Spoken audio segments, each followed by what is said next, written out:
Bismillahirrahmanirrahim. Assalamualaikum warahmatullahi wabarakatuh. Saya, Jufrinaldi SSN MSN, dosen Prodi Seni Rupa Murni, Fakultas Seni Rupa dan Desain Institut Seni Indonesia Padang Panjang. Bidang keahlian saya adalah bidang seni rupa murni. Saya mengampu beberapa mata kuliah, antara lain mata kuliah sketsa, mata kuliah kajian seni rupa timur, mata kuliah kajian seni rupa barat, mata kuliah kajian seni rupa Islam, mata kuliah kajian karya seni rupa modern, mata kuliah kajian karya seni rupa kontemporer, kemudian mata kuliah sejarah seni rupa modern, mata kuliah sejarah seni rupa timur, mata kuliah sejarah seni rupa barat, mata kuliah sejarah seni rupa Islam, dan kemudian mata kuliah teori seni. Juga mata kuliah budaya visual. Di sini pada PDD UKT PT ini di bidang pengajaran akan saya bahas mata kuliah teori seni. Mata kuliah teori seni ini merupakan mata kuliah teori yang bobotnya 2 SKS dengan maksimal pertemuan yang dilaksanakan 6 kali pertemuan. Pada mata kuliah teori seni ini sasarannya adalah antara lain mahasiswa mampu nantinya menjelaskan konsep dasar ruang lingkup teori seni, fungsi perkembangan teori seni sebagai landasan kajian seni. Pada mata kuliah teori seni ini juga, mahasiswa nanti mampu menjelaskan konsep ruang lingkup fungsi perkembangan teori seni sebagai landasan karya seni, kemudian mampu menganalisis berbagai teori seni klasik, seni modern, dan kontemporer beserta tokoh-tokoh pelopornya. Kemudian mahasiswa juga diharapkan nanti mampu mengevaluasi relevansi berbagai teori seni dalam memahami karya seni itu sendiri dan fenomena seni pada berbagai konteks. Selanjutnya, mahasiswa mampu mengkomunikasikan hasil analisis teori seni secara lisan maupun tertulis sesuai dengan kaidah ilmiah akademik. Dan mahasiswa juga mampu nanti menunjukkan sikap kritis mereka, apresiatif mereka, etis mereka, serta menghargai keragaman perspektif dalam memahami karya seni. Pada pertemuan antara lain pertemuan kedua yang dilakukan dalam perkuliahan, yaitu memberikan materi secara terperinci dengan ceramah yang metode yang dilakukan adalah karena ini mata kuliah teori, sebagian besar itulah metode studi kasus. Kemudian dilakukan tanya jawab, diskusi mahasiswa dan dosen, diskusi tanya jawab antar mahasiswa itu sendiri. Demikianlah nanti diterapkan pada sebuah perkuliahan yang dilakukan pada minggu kedua. Selamat sore. Assalamualaikum warahmatullahi wabarakatuh. Waalaikumsalam warahmatullahi wabarakatuh. Minggu kemarin kita sudah ada pembukaan mata kuliah ini, teori seni sudah lengkap dengan hakikat ruang lingkup teori seni. Ya, mudah-mudahan masih ingat ya. Untuk minggu ini, kali ini kita menelisik lebih dalam lagi tentang ruang lingkup itu dari segi pembahasan teori-teori, beberapa teori seni yang dikelompokkan oleh beberapa ahli. Ya, kita lihat di presentasi ini, slide pertama ini, yaitu teori seni memesis. Memesis itu kan mungkin Anda sebagian sudah tahu, yaitu inti dari teori ini adalah seni yang melakukan peniruan, ya kan? Kita meniru langsung dari apa yang kita lihat dari alam. Kemudian pada poin lagi, pada seni rupa perkembangannya itu merupakan sebuah gerakan juga, gerakan gaya dan aliran realisme dan naturalis. Itu kan bisa dikatakan mimesis karena dia mencontoh alam. Naturalisme menggambarkan alam apa adanya. Realisme menggambarkan apa adanya, dan naturalisme apa adanya juga, tapi boleh kita perindah dan percantik, gitu kan. Kemudian secara formal pengungkapan visual pengalaman juga. Karena kita masuk ke dunia alam nyata, langsung kita melukis di situ, berkesenian di situ. Jadi pengalaman suasana lingkungan itu masuk ke dalam jiwa kita secara nyata, gitu kan. Diharapkan seperti itu. Kita melukis naturalis, pemandangan alam Gunung Merapi di kelas senja misalnya kan, kita bisa perbaiki juga dengan nuansa-nuansa yang romantis. Kemudian dari peniruan alam secara realisme, misalnya apa contohnya? Baju yang lusuh dari petani misalnya. Petani itu dia berkebun atau beternak itu kan secara baju itu bisa kotor, ya kan. Jadi kita nggak bisa membersihkan, itu realis sekali, harus realis. Kalau sobek ya sobek, ya kan. Ibaratnya kalau dia kumuh ya kumuh, gitu kan. Nggak bisa kita rekayasa untuk jadi baik. Kalau jadi bagus itu perindah itu di naturalisme. Itu kesemuanya itu adalah teori seni yang bersifat meniru alam, ya, langsung ke alam. Itu mimesis, ya kan. Ada pertanyaan sampai di sini kira-kira?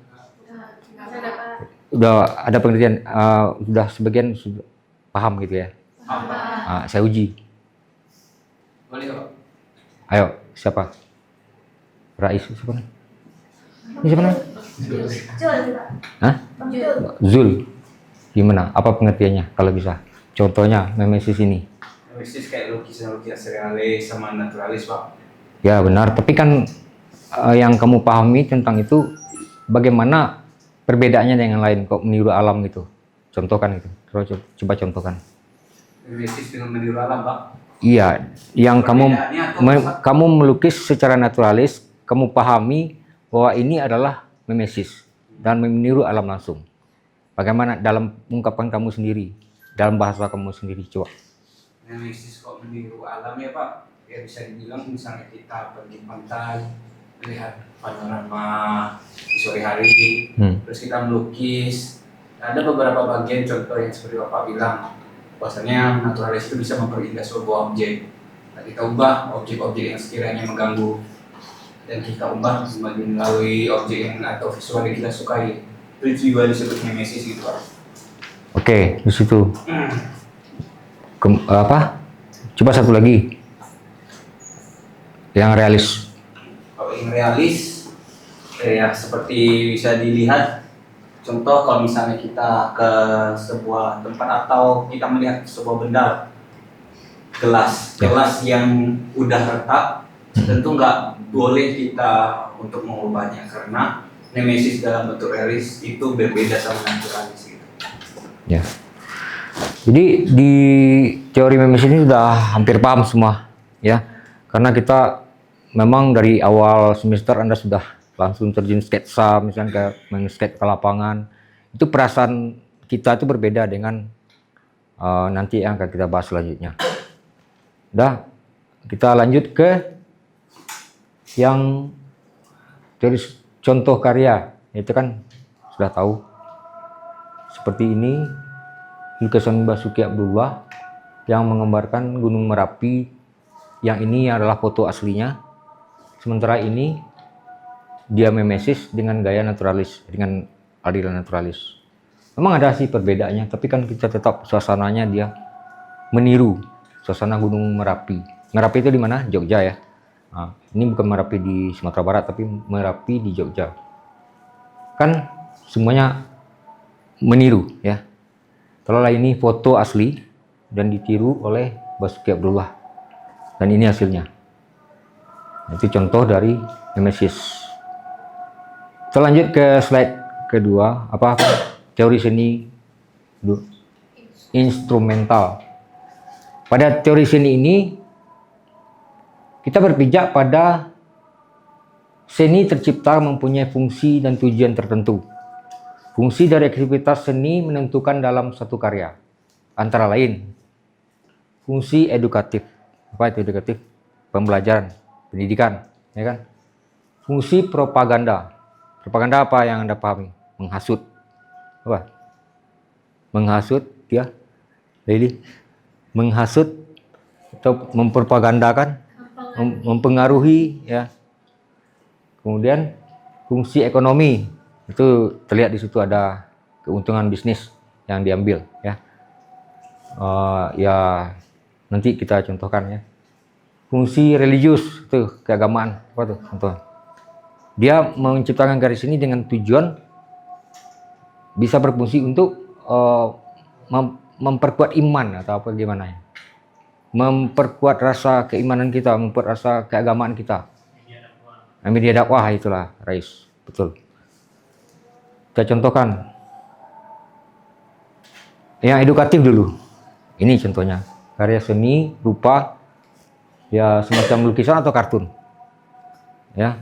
Ini ada tulisan di sini membaca untuk mengenal dunia. Ini ada tulisan A, B, C, D dan sebagainya, itu bisa tergambar di sini.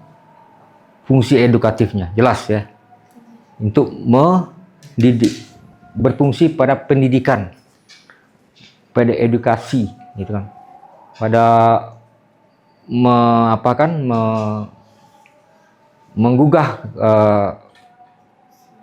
semangat belajar, betul.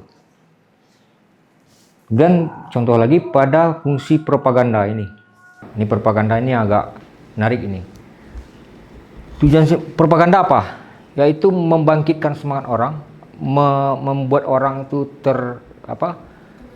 terhasut, gitu ya, membangkitkan semangat orang untuk menentang sesuatu atau mendukung sesuatu, baik pun di bidang politik maupun di bidang kehidupan sosial masyarakat. Salah satu contoh karya propaganda ini dari Joko Pekik ini. Joko Pekik ini pelukis seniman Yogyakarta. Dia sangat anti sekali dengan pemodal yang rakus, gitu ya. Dengan ini krokodil, buaya yang sifat-sifat buaya, kebuayaan yang serakah. Kemudian ini lorong besar ini melambangkan Freeport. Area Freeport ini kan kayak gini. Lubang Freeport yang tambang emas itu. Coba lihat, coba gue. Dan ini masyarakat setempat ini mengkritik atau mempropagandakan semangat Indonesia menentang para pemodal yang rakus, gitu ya. Salah satunya pemodal kapitalis, gitu kan. Dia mungkin anti kapitalis. Dan dia membuat lukisan ini dengan, kalau nggak salah judulnya krokodil, dengan sifat buaya, kebinatang buaya itu yang rakus, menggeruk sumber daya alam. Timbullah lubang besar yang mirip dengan lubang Freeport. Dan ini memang maksudnya itu lubang Freeport itu, lubang PT Freeport yang di Papua itu. Kemudian dia juga ini masyarakat yang sudah terinjak-injak dengan di sana dia membuat para kapitalis itu mengeruk sumber daya alam, tetapi dia tidak berefek kepada lingkungan. Masyarakat itu tidak dirugikan dan lahan itu dikeruk, tapi tidak menimbulkan efek ekonomi yang pada masyarakat. Itu sangat ditentang oleh Joko Pekik. Coba lihat di deskripsi ini, bisa Anda lihat deskripsi lukisan ini yang berjudul Krokodil, karya Joko Pekik. Nah, lukisan ini boleh dicari nanti deskripsi singkatnya, ada itu di Google atau di mana, atau di buku, gitu kan. Jadi sebagai propaganda contohnya tadi. Ini juga propaganda juga. Ini apa maksudnya? Mempropagandakan semangat perlawanan buruh, gitu kan, nasib buruh, gitu kan, dengan lambang martir, gitu kan. Kemudian ini apa lagi? Memilih wanita berhijab. Kenapa ada tunjuk, gitu? Ada tafsiran diskriminasi. Terus ada tafsiran, Riz? Ada tafsiran menunjuk tadi, ditunjuk. Jadi tersorot wanita berjilbab itu seolah-olah diintimidasi, ya betul. Diskriminasi kan, betul, disorot betul. Kenapa sih mereka dipermasalahkan betul, gitu? Kok ada tunjuk ke sana, gitu? Ya enggak, ada yang lain tafsirannya. Laili, kira-kira. Ini kan kata apa? Zul, ini bisa aja mendiskriminasi perempuan berjilbab dengan tunjuk berapa buah satu banyak tunjuk tertuju ke sana. Intimidasi ya. Jadi ada unsur propagandanya untuk menggugah orang supaya jangan terlalu mendiskriminasikan orang yang pakai hijab gitu ya. Kemudian fungsi ekonomi ini jelas bisa iklan, tujuannya untuk mengiklankan suatu produk, menjual ya, School Rock apa tuh, Ayu apalagi tuh. Pokok ini ada produk-produk yang akan dijual, dibisniskan dan diiklankan. Itu pada umumnya seni, desain grafis, desain komunikasi visual. Dan ini produk kriya juga, produk kerajinan, produk keramik itu juga ada unsur bisnisnya. Jadi seni ditujukan sebagai fungsi ekonomi, bisnis, keuntungan atau apalah namanya itu, perdagangan gitu kan. Kemudian fungsi religius sudah tahu semuanya, mungkin bisa seni apapun untuk fungsi religius. Ini sebuah karya seni lukis menggambarkan Ka'bah, Masjidil Aqsa, di komplek Masjidil Aqsa dan di Madinah. Masjidil apa di Madinah? Nabawi. Ini membangkitkan jiwa religi khususnya bagi umat Islam, mengingatkan kita kepada situs-situs penting Islam, bisa berhaji atau apa seperti Ka'bah di Mekah, seperti Masjid Nabawi di Madinah, dan Masjidil Aqsa di Palestina. Ini adalah sebuah contoh untuk seni grafis untuk memandu luruskan salat dengan tulisan ini, luruskan syaf untuk salat, gitu kan? Itu ditempel biasanya di ruang syaf itu ya. Kemudian ini kaligrafi Bismillahirrahmanirrahim juga menggugah untuk menyadarkan kita kepada unsur keagamaan kita, khususnya umat Islam ya, religi Islam. Kemudian ketiga, teori formalis, teori seni formalis. Teori ini mengoreksi kedua teori di atas. Apa yang dikoreksi di atas tadi? Ingat? Yang mimesis dan apa tadi? Dengan ya, itu dikoreksi oleh formalis ini. Teori ini mengoreksi kedua teori di atas itu yang terperinci menegaskan bahwa mimesis maupun instrumental ya, tidak bisa memberikan standar penilaian estetik terhadap sebuah karya seni. Atau bisa dengan istilah art for art, dia melakukan art, seni untuk seni. Seni untuk seni ini mereka mengkoreksi yang di atas sebagai fungsional atau meniru alam, itu dikoreksi. Ini tidak meniru alam, tidak juga difungsikan sebagai mempunyai fungsi, tetapi dia murni pada seni untuk seni saja. Nanti kalau dia menghasilkan karya, proses yang aneh-aneh atau yang kreatif, sangat kreatif sekali berkarya, ini apa fungsinya? Mimesis atau meniru alam? Tidak. Fungsi religi tidak, fungsi propaganda tidak, apa maksudnya makna Islam? Tidak ada makna sama sekali. Pokoknya ini murni untuk seni katanya. Apa bisa saja kita contohkan sebuah ekspresionis yang liar gitu kan, dengan mengguling-gulingkan badan cat itu, atau kalau dia gelumurin cat, gelumurin arang, kemudian dia berguling-guling di kanvas untuk apa? Body painting kan ada yang memang tubuh ini yang dilukis.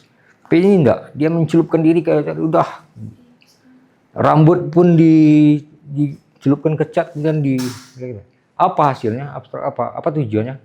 Ini memesi tidak, tujuan propaganda tidak, tujuan apa, murni untuk mengapakan secara liar dia mengapakan. Bisa itu sebagai contoh. Jadi hanya seni ini untuk seni, nggak ada fungsi sosial, tidak ada fungsi untuk menggugah keagamaan, tidak ada fungsi untuk apa tadi, bisnis, tidak ada juga fungsi untuk propaganda, membangkitkan semangat, apalagi tadi tidak ada juga meniru alam. Contohnya. Nah ini contohnya. Ini kan karya-karya abstrak, karya-karya itu dalam luapan emosi dia iseng kan itu menurunkan karya. Nanti ditanya nih fungsi apa? Ya hanya untuk seni saja, untuk kreativitas saja. Oh, ini formalis. Ini formalis. Teori seni abad ke-20. Teori seni ini lebih praktis dan menitik beratkan pada kritik seni dan apresiasi seni. Jadi seni itu hadir nanti ada yang membuat ulasan berupa tulisan ilmiah, kritik maupun tulisan apresiasi seni. Kalau kritik seni biasanya orang yang membuat tulisan itu sebut tulisan kritik itu kritikus, ya, kritikus. Kemudian kalau untuk apresiasi seni itu biasanya orang kurator dan sebagainya, penulis di bidang seni. Itu perlu untuk apa? Untuk memperdalam apresiasi masyarakat tentang seni itu punya ilmu sebagian dari ilmu juga. Jadi dia mengulas secara detail tentang penafsiran, makna, apalagi filosofi, estetika, semuanya ditulis dalam sebuah tulisan ilmiah. Bisa nanti menitik beratkan pada kritik atau mengkoreksi keberadaan karya seni itu. Seperti kita bisa mengkoreksi karya contoh tadi Joko Pekik itu. Bisa aja kita mencoba mengkritiknya. Kenapa kok sebenci itu Joko Pekik dengan kapitalis ini? Ya kan? Kenapa kok diumpamakan sebagai krokodil itu buaya? Kenapa kok bisa dia api yang menyala gitu? Apa latar belakangnya? Kita bisa kritik. Kita bisa menetralkannya. Sebaiknya kan kita mengkritik itu bisa juga nanti sebaliknya. Misalnya, oh nggak apa-apa kok. Dengan adanya orang pemodal, kapitalis kan modal. Pemodal itu kan kita bisa dapat keuntungan. Lapangan kerja. Atau apa misalnya, atau teknologi, alih teknologi. Kita nggak punya teknologi, kita punya gunung emas di bawah tersimpan, ternyata orang kapitalis mendeteksinya ada emas. Sementara kita nggak punya teknologi untuk itu, kita punya cangkul cuma. Bisa nggak kita membor dengan cangkul? Efektif nggak kita mengeluarkan itu? Bisa kita mengolah lagi di emas batangan? Nggak, belum tentu kan. Teknologi kita nggak punya. Yang punya teknologi orang kapital itu. Punya modal finansial, ekonomi, dan modal apa? Modal teknologi tinggi. Kita kritik tulisan tadi bisa berupa tulisan kritik kepada Joko Pekik. Sebaliknya kita apakan? Itu contoh kita untuk teori abad ke-20. Jadi orang bisa di abad ke-20 ini orang bisa saling mengkritik karya seni. Di sini kan ada mata kuliah kritik seni. Ada pernah itu bisa kita apakan itu? Implementasikan kepada tulisan. Nanti muat di mana? Jurnal seni, di rubrik seni, atau di media massa yang ada kolom khusus untuk ulasan seni. Anda bisa saja menulis itu, asal nanti dimuat gitu. Yang bisa jurnal lah. Jadi di kampus kita kan ada jurnal PR gitu kan. Nah, bisa ditulis di situ. Unik-unik itu. Kemudian contoh karya seni yang mengungkap momen estetik tertentu ya ini. Sunset. Kan momen tertentu kan. Pagi nggak ada dia, siang nggak ada dia. Nah. Terus lagi hujan-hujan ini. Siapa? Ini.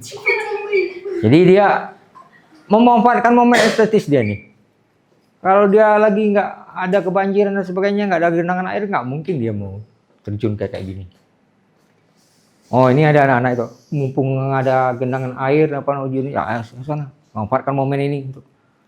Dan orang fotografer menangkapnya sebagai momen estetik yang bermakna gitu ya. Beda kalau yang biasa-biasa aja kan. Tuh. Ini ada apa nih momen estetik nih? Yang seperti tadi, Rais tadi. Di antara pemikirannya sekian ribu penonton supporter bola ini ya. Sekian ribu tuh, kok ini yang ditangkap? Ya cantik kemana? Yang cantik di situ. Lebih cantik ini Pak. Belum tahu. Menurut selera masing-masing lah. Kameramennya. Iya, kameramennya. Kebetulan dia ini yang dia tangkap. Berarti kameramen Ya, saya lihat juga ada yang supporter bola itu yang cantik, banyak kan yang cantik sah. Ada yang bule, ada yang Asia, ada yang apa. Tapi kalau ya, Bapak biasanya nonton yang apa? saya kan ada Jerman dulu. Jerman, kebetulan Jerman bule itu banyak yang cantik-cantik. Tapi kalau yang Korea ini kan khas Asia. Cantiknya bule itu kan hidungnya mancung. Ini kan hidungnya nggak terlalu mancung. Ini supporter Korea. Padahal supporter banyak kan. Ini pertandingan Korea mungkin dengan yang lain. Nah, ini momen estetiknya lain. Di antara apa tuh? Siang hari loh ini ada bulan gitu kan. Nah, itu momen estetik lain. Ya. Biasanya kan bulan purnama itu bulan muncul malam hari. Kok pagi hari atau siang hari beras langit biru ada bulan gitu kan. Jarang-jarang kan momen estetik ditangkap oleh fotografer ini. Oke semua, berdasarkan keterangan tadi yang tentang teori suasana lingkungan ini, ada pertanyaan mungkin? Saya Pak. Ya oke, Laili, silakan. Jadi kan kemarin saya ada ini Pak momen pas lagi ke pantai. Nah itu sore hari jadi dinampakin suasana sunsetnya. Apakah itu termasuk sebagai kayak suasana lingkungan yang estetik Pak? Ya benar Laili, yang tadi Anda terangkan bahwa Anda melihat suasana pantai ketika ada matahari terbenam itu sunset. Ya. Sunset itu kan momen-momen tertentu yang bisa dicontohkan sebagai karya seni rupa yang mengungkapkan momen estetik tertentu. Karena nggak semua waktu itu sunset itu terjadi, ya kan? Pagi hari mungkin tidak, itu kan. Jadi warna langit yang kemerah-merahan, kemudian matahari yang terbenam pelan-pelan itu menjadi momen estetis tertentu untuk dalam teori seni pengungkapan itu. Nanti berupa lukisan bisa fotografi seperti ini bisa, berupa kamera langsung film apa video bisa. Atau terngiang dari mimpi di malam hari sampai berjam-jam nanti dipikirkan juga nanti berupa ungkapan yang lain, media lain, mix media juga bisa nanti. Ini termasuk ungkapan, teori ungkapan. Itu aja. Itu yang kita bahas pada pertemuan ini. Nanti saya akan berikan sebuah tugas kepada kalian yang mengenai ini nanti. Tolong dicatat di HP aja ya, di HP saja. Nanti salah satunya nanti akan per item ini coba dicontohkan pengalaman Anda. Yang pertama tadi yang teori seni yang ini saya nanti bagikan PPT-nya ke WA grup ya. Nanti coba dalam per item itu Anda definisikan lagi lebih rincinya dan aplikasikan lagi dengan keinginan Anda membuat sebuah karya dalam teori ini. Dan bisa nanti mendiskusikan ke depan, kita diskusikan tentang presentasi Anda presentasikan itu masing-masing. Minggu depan kita diskusikan. Oke, terima kasih. Kita sore ini udah lelah ya, kita semua. Dan kita berjumpa lagi pada pertemuan yang akan datang. Saya akhiri dengan Assalamualaikum warahmatullahi wabarakatuh. Waalaikumsalam warahmatullahi wabarakatuh.